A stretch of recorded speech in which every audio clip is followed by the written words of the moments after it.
All right.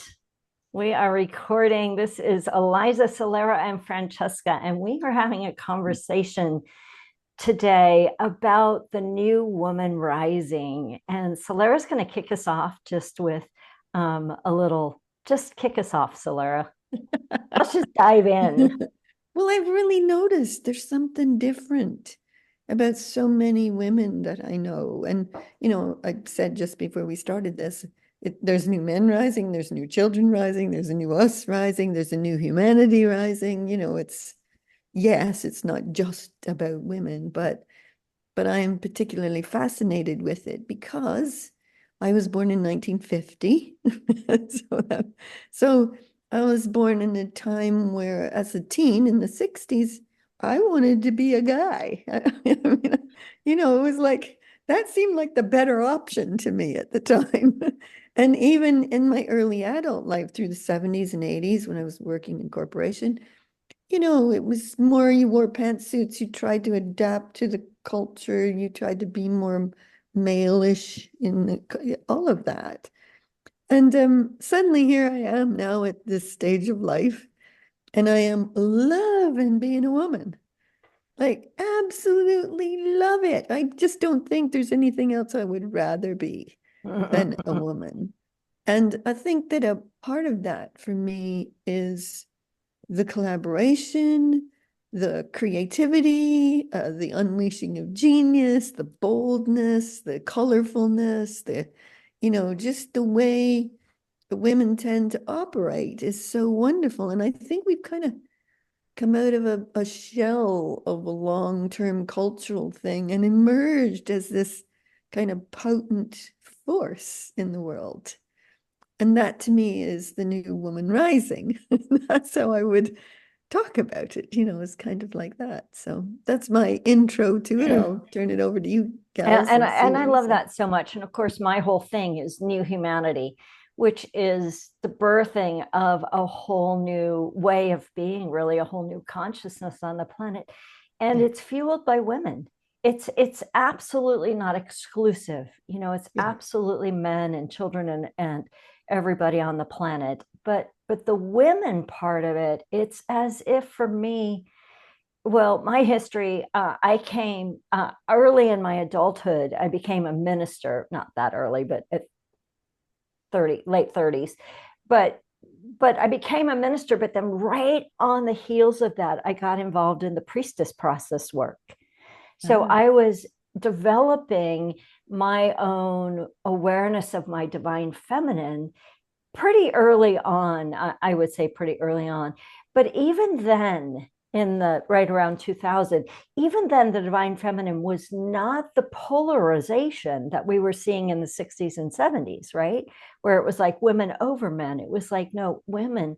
But what's happened for me in my awareness in the last few years is that Yeah, as women become more and more self sovereign in our becomingness, then we can actually witness the men more as equal partners yeah, rather than either a yeah. savior or a pain in the butt or the whole the whole thing Yeah, that we've um experienced. So that new woman rising, I think, becomes the fuel even for other people to rise. yes, I agree.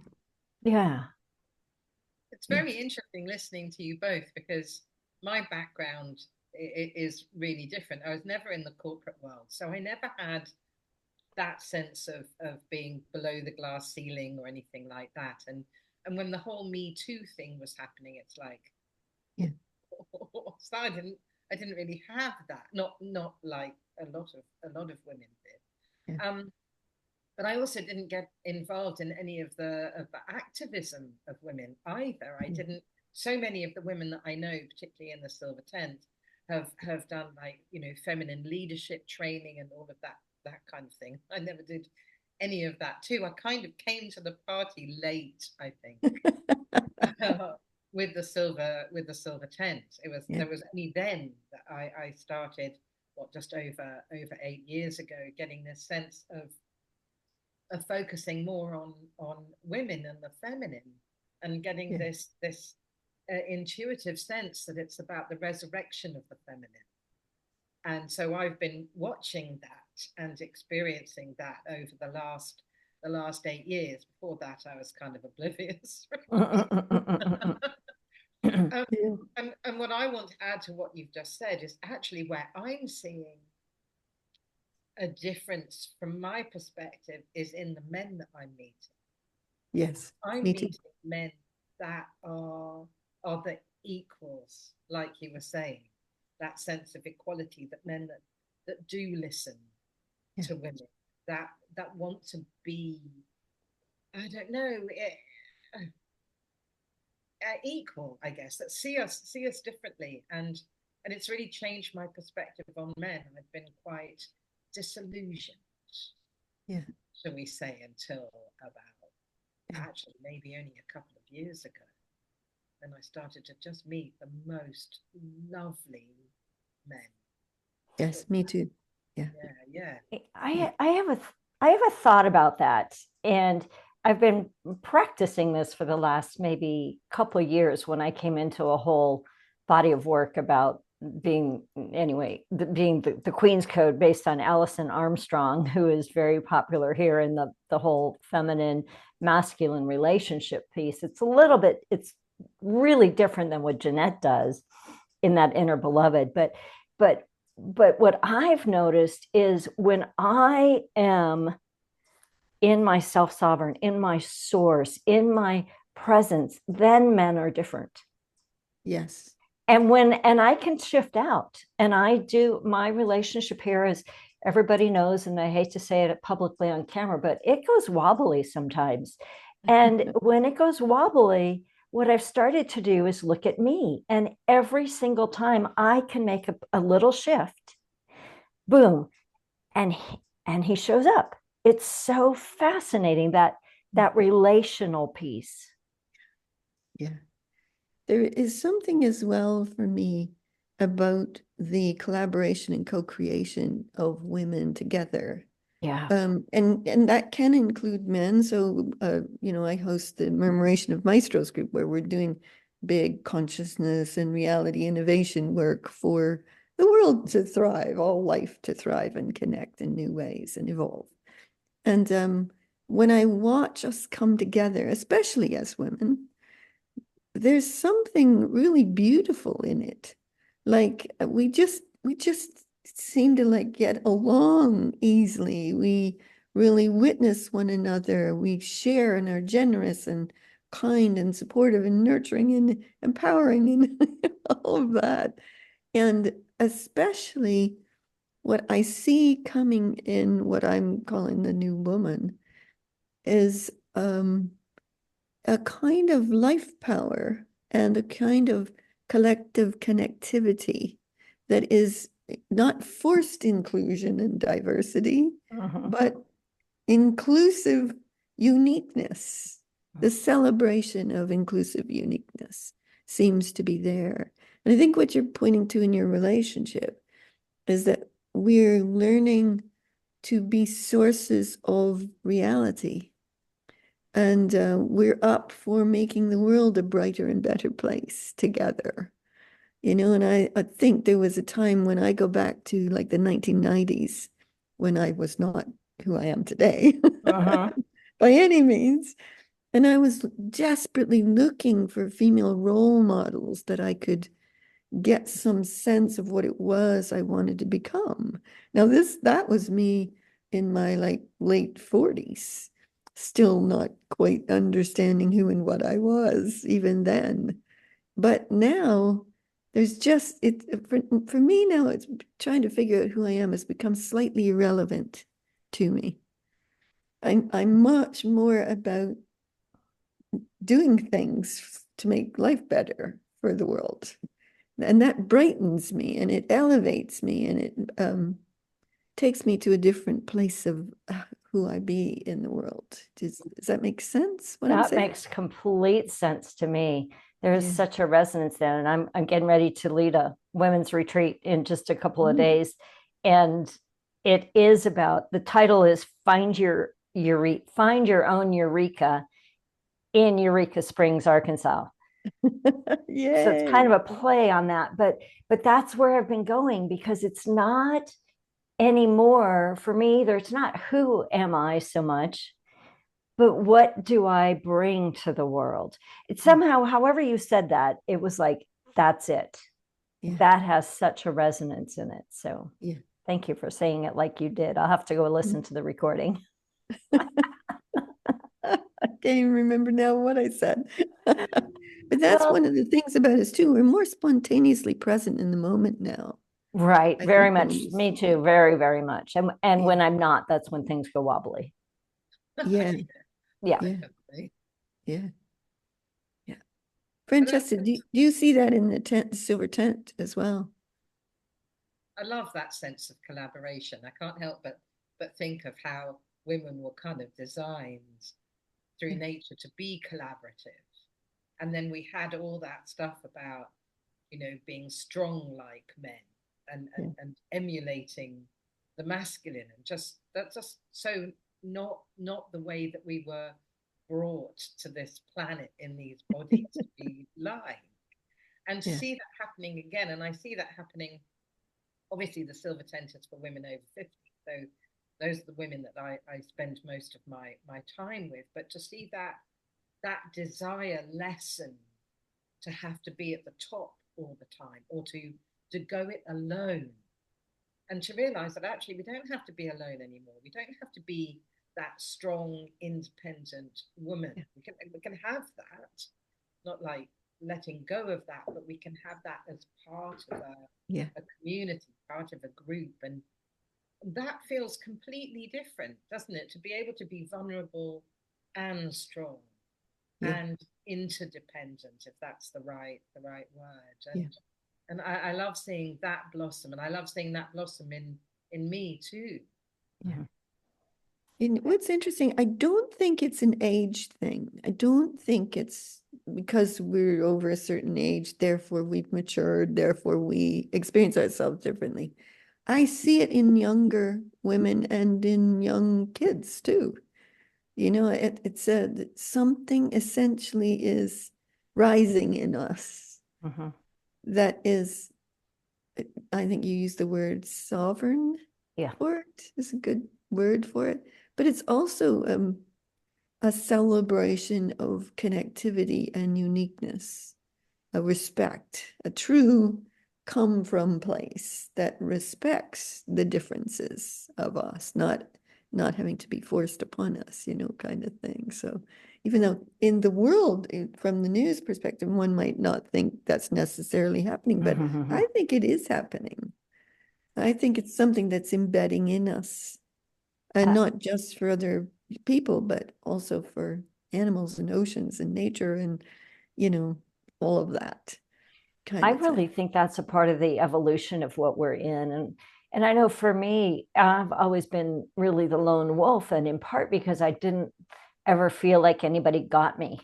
Like, so it was easier to just go off and do my own thing, right? Even in my career, it becomes very, in the career that I've been in, it becomes very isolating in a sense. You're serving a community, but the colleague level, we're all over the country anyway. But it's been in me the last few years, this I almost feel like I can't do it alone anymore, not because I can't, but because I Yeah, no longer choose to. And so that yeah, collaborative, that these moments like this, the three of us just sharing those ideas, are so enriching. yeah, And the more different we are, the almost the richer the conversation. So it's not only honoring and respecting, it's celebrating that too. yeah, yeah, absolutely. So my thought is, if we were going to say to someone, how does one come to this place if they don't already feel that? Maybe we could just give a kind of few pointers.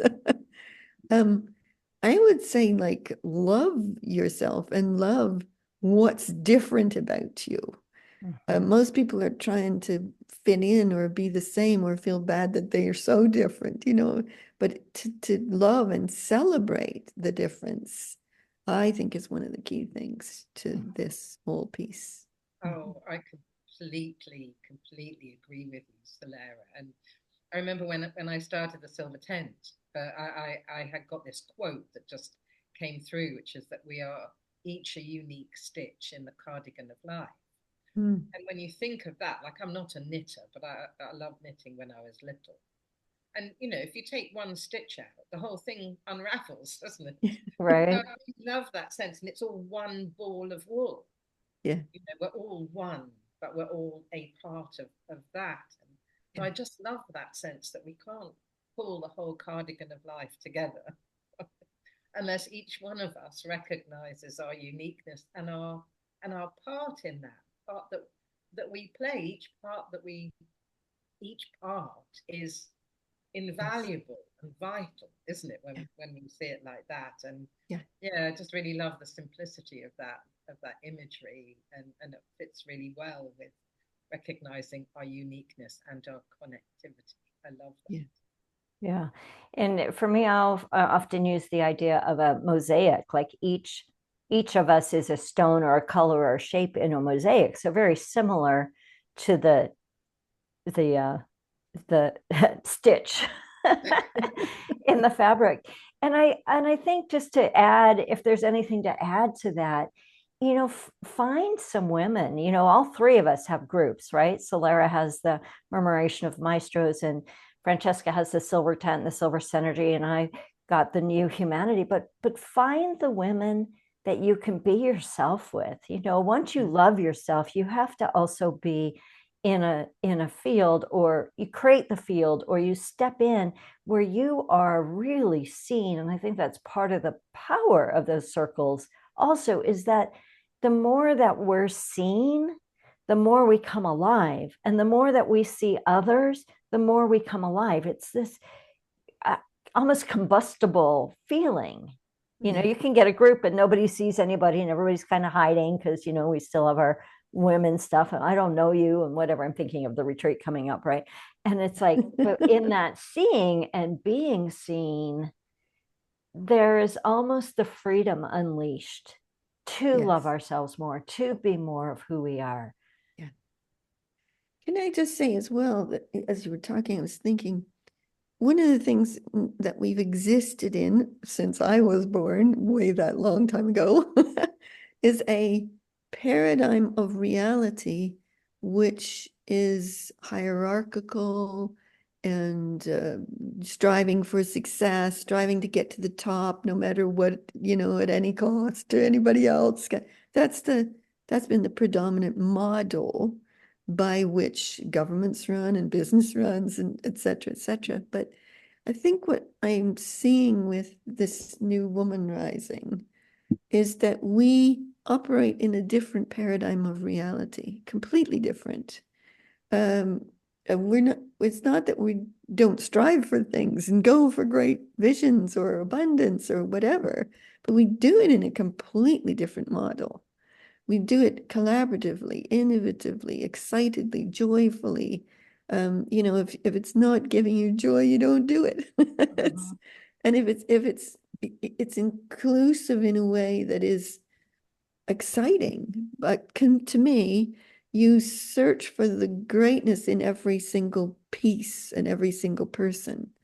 And when you do that, something emerges that's way past that hierarchical collaborative paradigm of one person on the top. One person wins the game kind of thing, No, this is everybody wins the game, Mhm. Mhm. you know?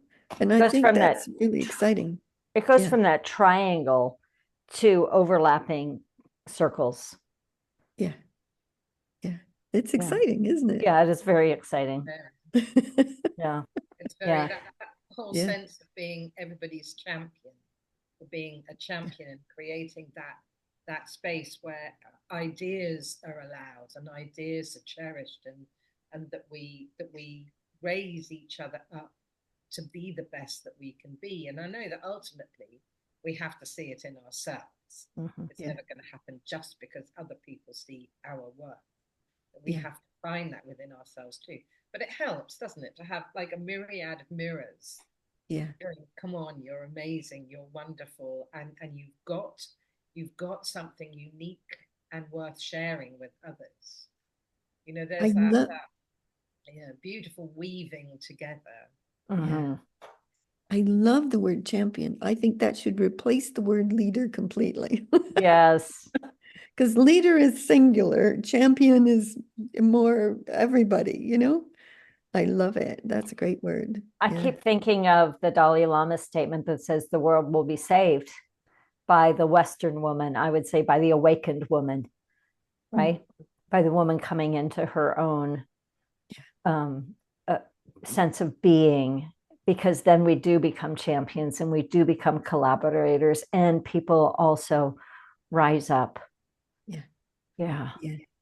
Yay. Exciting. Yay. Many little ideas, you know, that I think that in the past, as women have felt more held down, that they might that and I know that this is true for me in the past, certainly, that those little ideas that appear too simple, you know, it's like, well, that can't have any value. But once you create that space for people to share, actually it's often the simplest ideas that are the most powerful. Yes. Yeah. And Yeah. yeah, Yeah. yeah. Yeah. Exciting. So I Mhm. guess what would we say to kind of wrap it up, which is celebrate your unique, for me, celebrate your uniqueness and be full on womanhood, you know, and enjoy that camaraderie that it brings, that excitement and joy and creativity that it brings. But like you, Soleira, for a while I thought being a boy would be infinitely better than being a girl. And I love that sense that we can finally, if it's finally, or maybe way back, Yeah. really own that aspect of our femininity. That Yeah. actually it's incredibly powerful. And then to, you know, I've been seeing it like, you know, when I started the Silver Tent, it was all about the feminine, the feminine, the feminine. And I realized it's just about bringing it back up to balance with the masculine, isn't it? It's not about overtaking it and being dominant, but Yeah. actually just about bringing that in the two energies into balance, and we can find it within ourselves. Yeah. And I think what I would add to that is find the things that light your heart up and do more of that, whether it's play or dance, dancing in the living room by yourself or being in nature, whatever it is, because the more that we are in that energy of being filled and in fun, the more that we will come to love ourselves. And then the more that we will become even more of our biggest, boldest, most brilliant becomingness, to throw one of my phrases in there. Yes, absolutely. Yeah. Yeah. So we are wishing you great times with these wonderful women this weekend at the Eureka retreat. May they glow completely into their fullness of who they are. Absolutely. Absolutely. Yes. Thank you. And thank you both for this conversation. I think we can put in the links each of our groups Yeah. and a little bit about ourselves, because we didn't really introduce ourselves at all. But I feel like this has been really rich, and I appreciate you both in my life and on this call. And I'm just so grateful to be surrounded by women like you all. That's Same what we here. all need, isn't it? Yeah. Our champions. Fantastic. Yeah. Okie doke. Thanks. All right. So Thanks. much.